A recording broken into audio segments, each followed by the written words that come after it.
নমস্কার দর্শক বন্ধু, তৃপ্তির রান্নাঘরে আপনাদের সকলকে স্বাগত জানাই।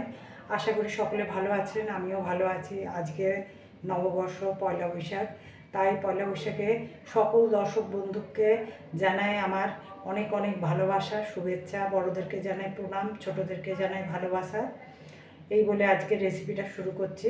আজকে একটা স্পেশাল রেসিপি দিয়েই বছরটা শুরু করছি। দেখুন, এখানে আমি ছোট্ট বাটির একটা মিডিয়াম ছোট্ট বাটির 1 বাটি গোবিন্দভোগ চাল ভালো করে ধুয়ে ভিজিয়ে রেখেছি। আর এখানে নিয়েছি আমি কাজু, কিশমিশ। এখানে মশলার মধ্যে আছে, দেখতে পাচ্ছেন, বড় এলাচের দানা, ছোট এলাচ, তার সাথে আছে দারচিনি, লং, গোলমরিচ, আচ্ছা, আর নিয়েছি তেজপাতা। এখানে আমি কড়া বসিয়ে দিয়েছি, কড়াতে আমি ঘি দিচ্ছি।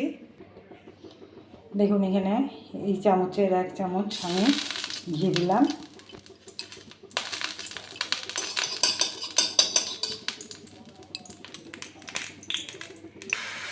দেখুন, ঘিটা গরম হতে আমি চালটা দিয়ে দিলাম। এবার চালটাকে আমি ভালো করে ভাজবো। দেখুন, আমি 1 চিমটের মতন ফুড কালার দিলাম। ফুড কালারটা দিয়ে আমি এটা মিশিয়ে নিচ্ছি। দেখুন, ফুড কালারটা ভালো করে মিশিয়ে নিলাম। এরপর আমি দিয়ে দিচ্ছি কাজু, কিশমিশ, তেজপাতা। দেখুন, তেজপাতা দিলাম আর কিশমিশটা দিলাম, কাজুটা দিলাম। এবারে আবারও ভালো করে সব মিশিয়ে নিই। দেখুন, আমি নুন দিলাম, 1 চিমটের মতো নুন দিলাম। দেখুন, আমার এটা ভাজা হয়ে গেছে। এবারে আমি জল দিয়ে দিচ্ছি। দেখুন, ফুড কালারটা দেওয়াতে কি সুন্দর কালারটা এলো। এরপর আমি আরেকবার ঘি দিচ্ছি।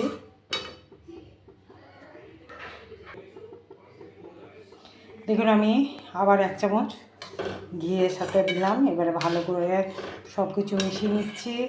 মিশিয়ে নিয়ে আপনারা ভাবছেন যে আমি গরম মশলাগুলো দেখালাম কিন্তু দিচ্ছি না, দেবো, আমি পরে দিচ্ছি। এবারে আমি চিনি দিয়ে দিচ্ছি। দেখুন, আমি চিনি দিচ্ছি 4 চামচের 2 থেকে আড়াই চামচ, মানে একটু মিষ্টি মিষ্টি, একটু নোনতা নোনতা এই ধরনের হবে। দেখুন, আমি এগুলো হামালদিস্তার মধ্যে নিয়ে নিলাম। এবারে থেতো করে আমি নামাবার ঠিক একটু আগে আমি এটা দেবো। দেখুন, এখানে আমি একটা ডিশের মধ্যে আমার গাছের গোলাপগুলো ভালো করে ধুয়ে আমি জলের মধ্যে দিয়ে রেখেছি। হ্যাঁ, এই জলটা একটু সামান্য হলেও একটু 1-2 চামচের মতন পোলাওটার মধ্যে মিশিয়ে দেবো, রাইসটার মধ্যে। আর আরেকটা গোলাপ ধুয়ে আমি রেডি করে রেখেছি। এবারে দেখুন, আমি বলেছিলাম লো আঁচ করে গ্যাসটা আমি ঢাকা দিয়েছি। এবারে দেখাই। দেখুন,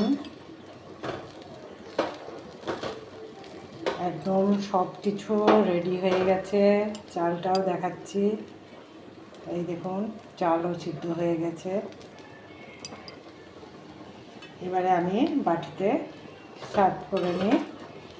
তার আগে আমি যে গোলাপ জলটা ভিজিয়ে রেখেছি, গোলাপ জলটা 1 চামচ আমি দিয়ে দিচ্ছি।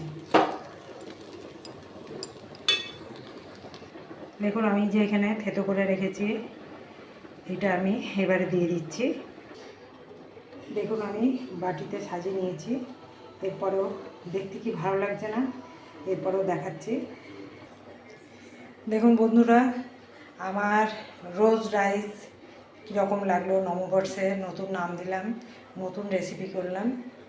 যাই হোক, আশা করি আপনাদের ভালো লেগেছে।